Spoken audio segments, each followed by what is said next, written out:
ઓમ શ્રી ગણેશાય નમઃ. જય શ્રી કૃષ્ણ મિત્રો. ઓમ ગંગ ગંગ ગણપત્યે નમઃ. શ્રી સિદ્ધિ વિનાયક નમો નમઃ. અષ્ટવિનાયક નમો નમઃ. ગણપતિ બાપ્પા મોર્યા.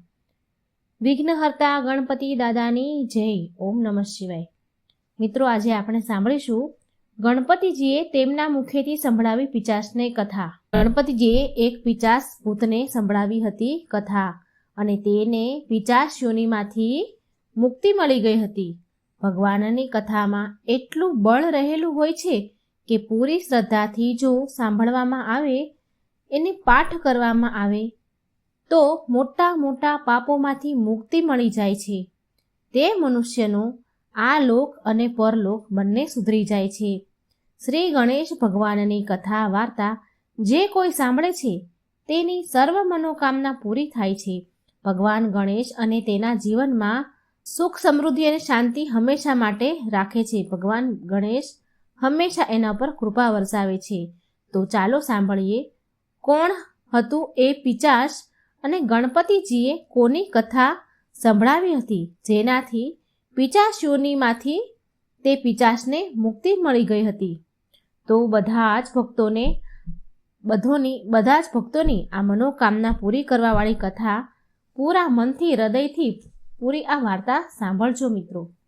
એકવાર કૈલાસ પર્વત પર ભગવાન શંકર અને માતા પાર્વતી એકાંતમાં ભગવાન શંકર મા પાર્વતીને એક કથા સંભળાવી રહ્યા હતા અને તેમણે નંદી મહારાજને આદેશ આપ્યો હતો કે તેની કથા જે સંભળાવે છે તો તે સંભળાવતી વખતે કોઈ પણ આ કથાને સાંભળે નહીં.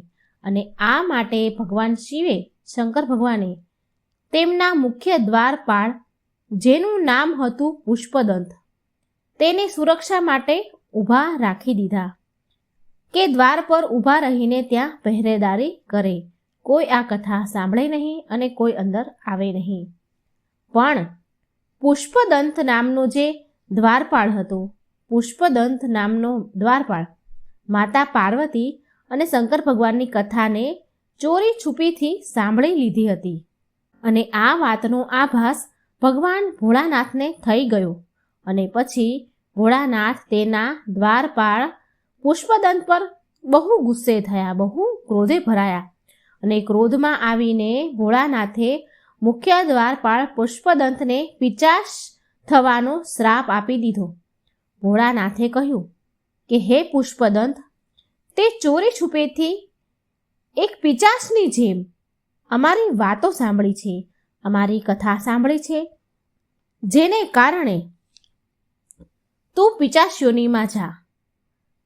તે એક પાપ કર્યું છે. કોઈ પણ ના સાંભળી શકે એવી કથા, એ વાતો તે સાંભળી છે, તે પાપ કર્યું છે. માટે હું તને શ્રાપ આપું છું કે તું પિચાસ બનીને પિચાસની જેમ ભટકતો રહીશ. ક્યાંય પણ તું એકચિત એકાગ્ર નહીં રહે. ભગવાન શિવના આટલું જ કહેતા પુષ્પદંત પિચાસ બનીને પૃથ્વીલોક પર આવી જાય છે અને પૃથ્વી પર વિચરણ કરવા લાગે છે. પૃથ્વી પર પિચાસ બનીને મનુષ્યોને હેરાન કરવા લાગે છે, લોકોને ડરાવવા લાગે છે. પિચાસથી તો કોણ ન ડરે, બધા જ ડરે. પુષ્પદંતની પત્ની જયા એનું નામ હતું. જયાના અનુરોધ કરવાથી પુષ્પદંતને પિચાસ યોનિમાંથી મુક્તિ દેવા માટે ભગવાન ગણેશને પૃથ્વીલોક પર આવવું પડે છે. પૃથ્વીલોક પર ભગવાન ગણેશ આવે છે અને પુષ્પદંત પિચાસને ભગવાનના ભક્તોની કથા સંભળાવે છે. હવે જે કથા ગણપતિજીએ પુષ્પદંતને સંભળાવી હતી એ કથા હું તમને કહેવા જઈ રહી છું. ભગવાન ગણેશે ખુદ એના મુખેથી પિચાસ યોનિમાં આવેલા પુષ્પદંતને આ કથા સંભળાવી હતી, જે હવે હું તમને સંભળાવવા જઈ રહી છું. પૂરા મનથી, હૃદયથી, આત્માથી આ વાત સાંભળજો. પ્રાચીન સમયની આ વાત છે. દક્ષિણ ભારતની તુંગભદ્રા નદીના તટ પર એક નગરમાં આત્મદેવ નામનો બ્રાહ્મણ એક વ્યક્તિ રહેતો હતો. તે આત્મદેવ બધા જ વેદોમાં પરમ પારંગત હતો. આત્મદેવની પત્નીનું નામ હતું ધૂંધળી. ધૂંધળી બહુ જ સુંદર હતી, પણ સ્વભાવથી એકદમ ક્રૂર અને ઝઘડાળુ હતી. ઘરમાં બધા જ પ્રકારનું સુખ હતું, ધન વૈભવ બધું જ હતું, પણ આત્મદેવ તેની પત્નીથી તો દુઃખી હતા જ, પણ સાથે સાથે તેને કોઈ સંતાન ન હતું અને આ કારણે તે વધારે ને વધારે દુઃખી રહેતા હતા. સંતાન પ્રાપ્તિ માટે આત્મદેવ બ્રાહ્મણે બહુ જ પ્રયત્ન કર્યા, પણ તેમને કઈ સફળતા મળી નહીં અને થાકી હારીને અંતે આત્મદેવે આત્મહત્યા કરવાનું નક્કી કર્યું. આત્મહત્યા કરવાનો વિચાર કરી લીધો. આમ મરવાનો વિચાર કરી આત્મદેવ વન તરફ જવા નીકળી ગયા. વનમાં તેને એક મહાત્માજી મળ્યા. આત્મદેવ તે મહાત્માની સામે બહુ રડવા લાગ્યા. એટલે મહાત્માએ તેમના દુઃખનું કારણ પૂછ્યું. એટલે આત્મદેવે કહ્યું, આ બ્રાહ્મણ હતા, એણે કહ્યું કે મારી પાસે ખાવા પીવા ધન દોલત ઐશ્વર્ય બધું જ છે, પણ મારી પાસે ખાવાવાળું કોઈ નથી અને તે માટે હું બહુ દુઃખી છું. મારી સાથે જમનારું કોઈ નથી, મારા ઘર સૂનું છે. હું મરવાની ઈચ્છાથી આત્મહત્યા કરવા માટે અહીં આવ્યો છું. સંતાન માટે હું એટલો બધો દુઃખી છું કે મને બધું જ અધૂરું લાગે છે, બધું જ સૂનું સૂનું લાગે છે. હે ઋષિવર, આટલું કહીને પણ હું આટલું જ નહીં, પણ હું જે ગાયને પાળું છું મારા ઘરે તે પણ વાંજણી છે, તે પણ વાંજણી થઈ જાય છે. જે ઝાડ ઉગાડું છું, જે ફૂલ છોડ ઉગાડું છું તે પણ સુકાઈ જાય છે. જે ઝાડ ઉગાડું તેમાં પણ ફળ નથી આવતા. હું બહુ અભાગ્યો છું. આમ આટલું કહીને આત્મદેવ ધ્રુસકે ખૂબ રડવા લાગ્યા. મહાત્માજી બોલ્યા કે તારે કોઈ સંતાન નથી, આ તો તારા ઉપર ઈશ્વરની બહુ મોટી કૃપા છે. જેને કોઈ સંતાન નથી હોતું ને, તો તે વ્યક્તિ બધા જ ઋણોથી મુક્ત છે. એટલા માટે હે બ્રાહ્મણ, તું લાલસામાં ન આવ.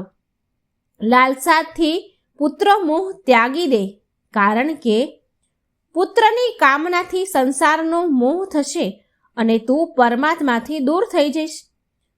જે પ્રતિકૂળમાં પણ જે પરમાત્માની કૃપાનો અનુભવ કરે છે તે જ સાચો વૈષ્ણવ ભક્ત છે. તું પુત્રની લાલસા ન કર અને જે પરમાત્માને ભજે છે તે જ સાચો વૈષ્ણવ ભક્ત છે. ગમે તેવી પરિસ્થિતિમાં પરમાત્માનો અનુભવ કરે છે તે જ વૈષ્ણવ ભક્ત છે અને તેને જ સદગતિ મળે છે. આ સાંભળી આત્મદેવ બોલ્યા, હે મહાત્મા, તમારા ઉપદેશથી મારી મુક્તિ નહીં થાય. મુક્તિ માટે તો મને પુત્ર જ જોઈએ. મહાત્મા હસવા લાગ્યા અને બોલ્યા કે હે બ્રાહ્મણ, શાસ્ત્રોમાં એવું લખ્યું છે કે પુત્રથી મુક્તિ નથી મળતી. જે મનુષ્ય પરમાત્મા માટે જીવે છે અને તન મન ધનથી પૂરી રીતે પરમાત્માને સમર્પિત છે એ જ મુક્તિ છે. આ સાંભળી આત્મદેવ બ્રાહ્મણ દુઃખી થઈને બોલ્યા કે મારા મર્યા પછી મારું પિંડદાન અને શ્રાદ્ધ કોણ કરશે? અને જો પિંડદાન નહીં થાય તો હું અનેક યોનિઓમાં ભટકતો રહીશ. એટલા માટે તમે ગમે તે ઉપાય કરો, કોઈ ઉપાય કહો કે જેનાથી મને સંતાન પ્રાપ્તિ થાય. મહાત્માજી બોલ્યા કે આ શરીર જ પિંડ છે. આ શરીર રૂપી પિંડને પરમાત્માને અર્પણ કરવું તે જ પિંડદાન છે. શ્રાદ્ધ કરવાથી પિતૃ પ્રસન્ન થાય છે, પણ મુક્તિ અશક્ય છે. મુક્તિ માટે તો એક જ સત્કર્મ છે, સ્વયં પોતાના દ્વારા જ આત્માનું સંસારના સમુદ્રમાંથી ઉદ્ધાર કરવો. મહાત્માના બહુ જ સમજાવ્યા પછી પણ આત્મદેવ માન્યા નહીં, સમજ્યા નહીં અને બોલ્યા કે મહાત્માજી, તમે મને પુત્ર આપી દો, નહીં તો હું તમારી સામે જ મારા પ્રાણ ત્યાગી દઈશ અને એનો દોષ તમને જ લાગશે. હવે આટલી બધી હઠ જોઈ, બહુ હઠ કરી આત્મદેવ બ્રાહ્મણે અને આટલી બધી હઠ જોઈને, આત્મદેવને આટલા બધા દુઃખી જોઈને મહાત્માએ તેને એક ફળ આપ્યું અને બોલ્યા કે ફળને તું તારી પત્નીને ખવડાવી દે છે. આ જે ફળ મેં આપ્યું છે એ દિવ્ય ફળ છે. આ ફળ તારી પત્નીને ખવડાવી દે છે તો તેને એક પુત્ર થશે. પણ તારી સ્ત્રીને, તારી પત્નીને 1 વર્ષ સુધી સાત્વિક જીવન જીવવું પડશે. જો તે આમ કરશે ને તો બાળક શુદ્ધ સ્વભાવનું થશે. આત્મદેવ રાજી થઈ ગયા અને રાજી ખુશીથી તે ફળ લઈને ઘરે આવ્યા અને તેની પત્ની ધૂંધળીને આ ફળ આપ્યું. પણ તેની પત્ની ધૂંધળી તો સ્વભાવે બહુ ક્રૂર, જબરી, એટલે તેણે આ ફળ ખાધું નહીં. લઈ તો લીધું પણ ખાધું નહીં. અને એમ વિચાર કરીને ફળ ન ખાધું કે અરે, ગર્ભ અવસ્થામાં તો બહુ કષ્ટ ઉપાડવા પડે, બહુ તકલીફ, બહુ પીડા વેઠવી પડે, અને તે બાળક આવશે અને તેનું લાલન પાલન કેવી રીતે કરીશ? આ તો બહુ અઘરું કામ છે. અને આ જો સુખદેવજી જેવું બાળક આવે અને હું 12 વર્ષ સુધી ગર્ભવતી રહીશ તો હું તો મરી જ જઈશ. આટલું બધું કેવી રીતે થઈ શકે મારાથી? ના ના ના, હું આ ફળ નહીં ખાઉં. ધૂંધળીએ આ ફળ ખાધું નહીં અને આ બધી વાત તેની નાની બહેનને કહી. ધૂંધળીની એક બહેન હતી, તેને કહી. એટલે તેની બહેને એક યુક્તિ કહી. તેની બહેન બોલી, એ બહેન ધૂંધળી, હું ગર્ભવતી છું. હું થોડા મહિનાઓમાં બાળકને જન્મ આપીશ. તું એક કામ કર બહેન, હું તને મારું બાળક આપી દઈશ. તું આજથી જ ગર્ભવતી થવાનું નાટક ચાલુ કરી દે અને આ ફળને તારા ઘરની ગાય છે ને, જે વાંજણી છે, તેને ખવડાવી દે. અને આપણે પણ જોઈએ કે મહાત્માજીએ જે આ ફળ આપ્યું છે તો આ ફળમાં શક્તિ કેટલી છે એ પણ ખબર પડી જશે. આમ ધૂંધળીએ અને તેની બહેને ષડયંત્ર રચ્યું અને ધૂંધળીએ ફળ તેના ઘરે જે ગાય હતી, જેને વાછડા થતા નહોતા, જે ગાયને તે પાળતી હતી, તેને આ ફળ મહાત્માનું જે આપ્યું હતું એ ખવડાવી દીધું. પછી ગર્ભવતી થવાનું ધૂંધળીએ નાટક ચાલુ કરી દીધું અને એ નાટક કરી તેના પિયર ચાલી ગઈ. અને આમ થોડો સમય વીત્યો એટલે ધૂંધળીની બહેનને એક પુત્ર થાય છે અને એ પુત્ર એની બહેને ધૂંધળીને આપી દીધો અને એ પુત્ર લઈને ધૂંધળી પાછી તેના સાસરે આવી જાય છે અને તેના પતિને કહ્યું કે મારે એક પુત્ર થયો છે. આત્મદેવની તો ખુશીનો કોઈ પાર ન રહ્યો. બહુ ખુશ થયા અને બહુ મોટો ભારે ઉત્સવ મનાવ્યો. નામકરણ સંસ્કાર કરાવ્યો. હવે પોતાનું નામ આત્મદેવ હતું એટલે તેના પુત્રનું નામ બ્રહ્મદેવ રાખવાનું વિચાર્યું. પણ ધૂંધળી તેની સાથે ઝઘડી કે મેં પુત્ર જન્મ આપ્યો છે તો નામ પણ મારે જ રાખવાનું ને, હું તમને નામ શું કામ રાખવા દઉં? આત્મદેવ બોલ્યા, હા ભાઈ, તું રાખી લે. ઠીક છે, તારે જે નામ રાખવું હોય એ રાખી લે. સ્વભાવે ઝઘડાળું હતી, એને કોણ પહોંચે? એટલે આત્મદેવે કહ્યું, તને જે કરવું હોય એ કર. ધૂંધળી બોલી કે મારું નામ ધૂંધળી છે ને તો મારા પુત્રનું નામ ધૂંધકારી પડશે. આમ તેના છોકરાનું નામ ધૂંધળીએ ધૂંધકારી રાખ્યું. અને ધૂંધળી જે ફળ ગાયને ખવડાવ્યું હતું ધૂંધળીએ, તે ફળના કારણે તે ગાયને 2 મહિના પછી એક મનુષ્યના બાળકને જન્મ આપ્યો. ગાયે મનુષ્યના બાળકને જન્મ આપ્યો. તેના કાન બહુ મોટા મોટા હતા, પણ આત્મદેવે તે ગાયના બાળકનું નામ એ મનુષ્ય જાતિનું થતું માટે એનું નામ આત્મદેવે ગૌકર્ણ રાખ્યું. હવે બંને મોટા થવા લાગ્યા, બંને બાળક મોટા થાય છે. ધૂંધકારી દુષ્ટ પ્રવૃત્તિનો હતો અને ગૌકર્ણ જે ગાયનું સંતાન હતું તે બહુ જ સાત્વિક, સાદો, પ્રવૃત્તિનો સરળ સ્વભાવનો હતો. ધૂંધકારી બહુ દુષ્કર્મ કરતો હતો. દારૂ પીવે, શરાબ પીવે, જુગાર રમે, ઘરની બધી જ સંપત્તિને ધીરે ધીરે બહાર તેના 180 માટે વેચી દે. ધીરે ધીરે ધુંધકારીએ બધી જ સંપત્તિ વેચી નાખી. જે આત્મદેવે ભેગી કરી હતી, જે કમાયા હતા, એ બધી જ સંપત્તિ ધુંધકારીએ વેચી નાખી. આ માટે તો જૂની કહેવત છે કે જો દીકરા સારા હોય તો સારું, જો દીકરા પુત્ર દુષ્ટ સ્વભાવના હોય, દુષ્ટ હોય તો લોહી પરસેવાની જે કમાણી ભેગી કરી હોય ને એ બધી જ બરબાદ કરી નાખશે. અને જો પુત્ર સુપોત હોય, સારા હોય તો મહેનત કરીને ધનમાં, સંપત્તિમાં વધારો કરે છે અને સમાજમાં નામ રોશન કરે છે. એક દિવસ બન્યું એવું, એક દિવસ ધુંધકારીએ તેના પિતા આત્મદેવને ખૂબ માર માર્યો. હવે દીકરાના આવા ત્રાસથી, એના આવા દુષ્ટ વર્તન, દુષ્ટ સ્વભાવથી, દુષ્ટ કર્મથી આ કારણે આત્મદેવ બહુ દુઃખી થવા લાગ્યા. તેમને બહુ દુઃખ થયું. હવે દીકરો પિતાને મારે તો કેમ દુઃખ ન થાય? એમને આત્મદેવને બહુ દુઃખ થયું અને વિચાર કરતા કે આનાથી તો સારું હતું કે મારે કોઈ સંતાન જ ન હોત, હું નિસંતાન જ હારો હતો. પુત્રના કારણે દુઃખી થયેલા જોઈને ગૌકર્ણ કહે છે, પિતાજી, આ સંસાર દુઃખરૂપી છે તથા મોહ માયામાં બાંધે છે આ સંસાર બધાને. આપણને સંસારમાં માત્ર ભગવાનમાં મન પરોવીને જ સુખી થઈ શકાય છે. માટે પુત્ર મોહનો ત્યાગ કરીને ભગવદ્ ગીતાનો પાઠ કરો, ત્યારે જ મનુષ્યનો જન્મ સફળ થશે. હે પિતાજી, તમે હવે ધુંધકારીના દુષ્કર્મ પણ ધ્યાન ન આપો અને વનમાં જઈને પ્રભુની આરાધના કરો. ગૌકર્ણની વાત સાંભળીને, સમજીને, પુત્રનો મોહ ત્યાગીને આત્મદેવ ગંગા કિનારે આવ્યા. ભગવદ્ પુરાણના 10મા સ્કંદનો રોજ પાઠ કરતા હતા અને આ કારણથી તેમણે જીવનમાં શ્રી કૃષ્ણ ભગવાનની પ્રાપ્તિ થઈ અને આત્મદેવ ભગવાનમાં વિલીન થઈ ગયા.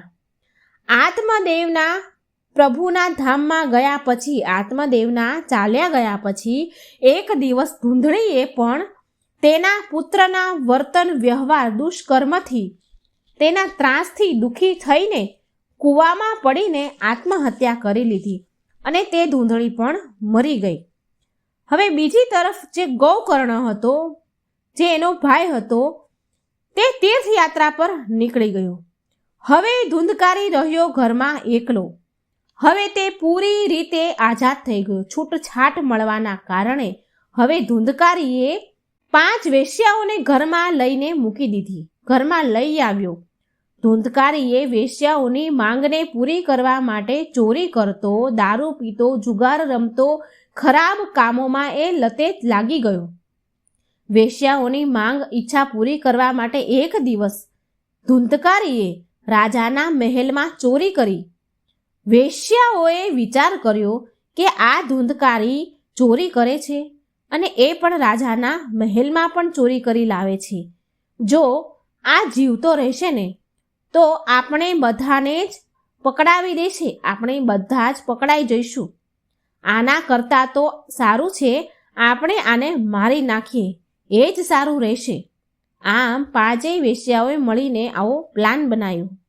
આમ વિચાર કરીને રાતે બધી વેશ્યાઓએ મળી રાતે સૂતેલા ધુંધકારીને દોરડાથી કસીને બાંધી દીધો અને સળગેલા કોલસા તેના મોંમાં નાખીને તેને તડપાવીને મારી નાખ્યું અને એના શરીરને ત્યાં જ ધરતી ખોદીને ત્યાં જ દાટી દીધો, ઘરમાં જ.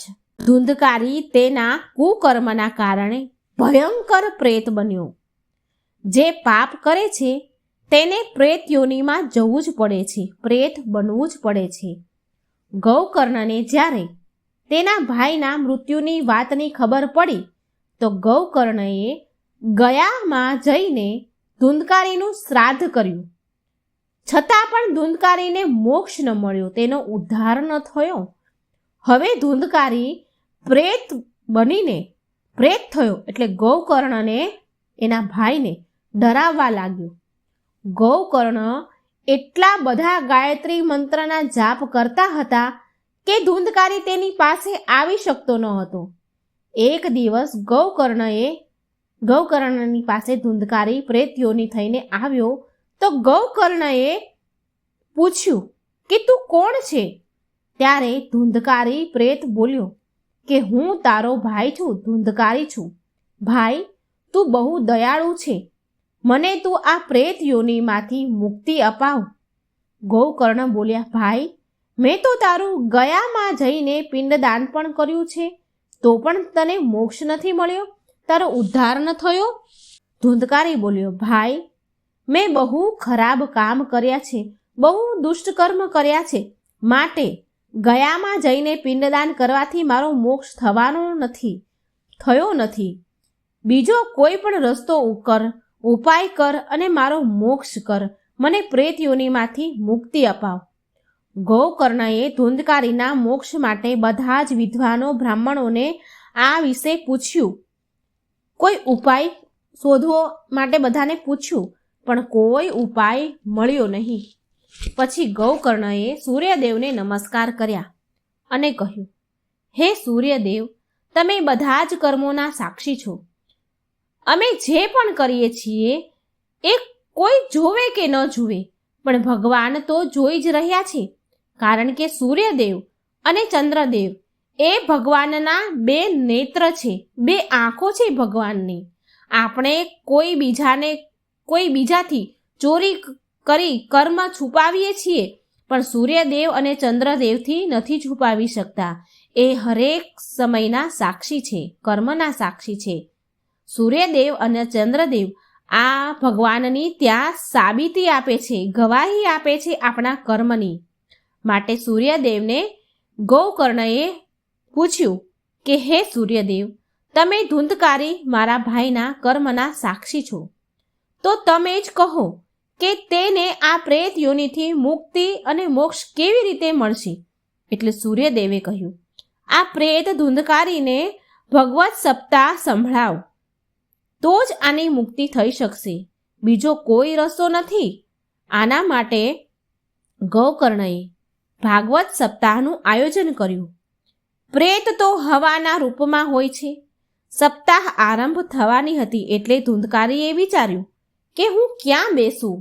સપ્તાહમાં 7 ગાંઠવાળું વાંસ મૂક્યું હોય છે, એટલે પ્રેત ધુંધકારીએ તેમાં છુપાઈને તે બેસી ગયો. ઘણા લોકો ભાગવત સપ્તાહમાં 7 ગાંઠનો વાંસ મૂકે છે. જો એવી શંકા કે કોઈ સંદેહ હોય કે પરિવારનો કોઈ સદસ્ય પ્રેત થઈ ગયું છે, તો 7 ગાંઠનો વાંસ જરૂર લગાવવો જોઈએ. ભગવત કથા ચાલુ થઈ ગઈ. પહેલા દિવસની કથામાં પહેલા દિવસે ભગવત સપ્તાહના અધ્યાય પૂરો થયો, એટલે વાંસની 1 ગાંઠનો ભેદ પૂરો થયો. બીજા દિવસે બીજી ગાંઠનો ભેદ પૂરો થયો. આમ 7 દિવસમાં 7 ગાંઠના ભેદ પૂરો થયા. 7 દિવસની સપ્તાહ પૂરી થઈ. આમ 7 દિવસની કથા સાંભળીને ધુંધકારીએ દિવ્ય રૂપ ધારણ કર્યું અને ભગવાનના પાર્ષદ રૂપમાં પ્રગટ થયા અને તેને લેવા માટે ભગવાનનું વિમાન આવ્યું. આ પ્રકારે ભગવાન ગણેશે પુષ્પદંતને કહ્યું, હે પુષ્પદંત, આ કથાના અંતિમ ચરણમાં મહત્વપૂર્ણ વાત એ છે કે ભગવત કથા તો બહુ લોકોએ સાંભળી હોય છે, પણ માત્ર ધુંધકારીને લેવા જ ભગવાનનું વિમાન કેમ આવ્યું? તો આનો જવાબ છે પુષ્પદંત, બધા લોકો કથા સાંભળે છે, સાંસારિક સુખોને મેળવવા માટે કથા સાંભળે છે, અને ધુંધકારીએ પ્રેતે પૂરી શ્રદ્ધા, વિશ્વાસ, પ્રેમથી આ કથા ભાગવત ધામ જવા માટે સાંભળી હતી, અને એટલા માટે જ તેને લેવા માટે વિમાન આવ્યું. સંસારિક આનંદ કરતાં પણ ઉપર છે ભાગવત આનંદ. સંતોની વાતનો વિશ્વાસ કરીને આપણે પણ પ્રેમથી કથા સાંભળવી જોઈએ, જેનાથી આપણને પણ ભગવાનથી પ્રેમ થઈ જાય અને નિત્ય આનંદની પ્રાપ્તિ થાય. પ્રિય મિત્રો, ભગવાન ગણેશના મુખેથી ભગવાનના ભક્તની કથા સાંભળી પુષ્પદંત ફરી પિચાસ રૂપ યોનિમાંથી મુક્તિ તેમને મળી ગઈ, મુક્તિ મેળવી લે છે અને પહેલાંની જેમ જ પુષ્પદંત બની જાય છે અને હર્ષ ઉલ્લાસ સાથે ગણપતિજીને નમસ્કાર કરે છે અને ફરી ભગવાન ભોળાનાથની સેવામાં ચાલ્યા જાય છે. ભગવાન ભોળાનાથે પુષ્પદંતનું આદર સત્કાર કર્યો અને તેને ગળે લગાવ્યા અને જગતમાં તેનું નામ અમર થવાનો આશીર્વાદ આપ્યો. પ્રેમથી બોલો ગૌરી પુત્ર ગણેશની જય. જય ભોળાનાથ. જો મિત્રો મારી વાર્તા સારી લાગે તો મારી ચેનલને લાઈક, સબસ્ક્રાઈબ અને શેર જરૂર કરજો. કમેન્ટ બોક્સમાં ગણપતિજીનું નામ જરૂર લખજો.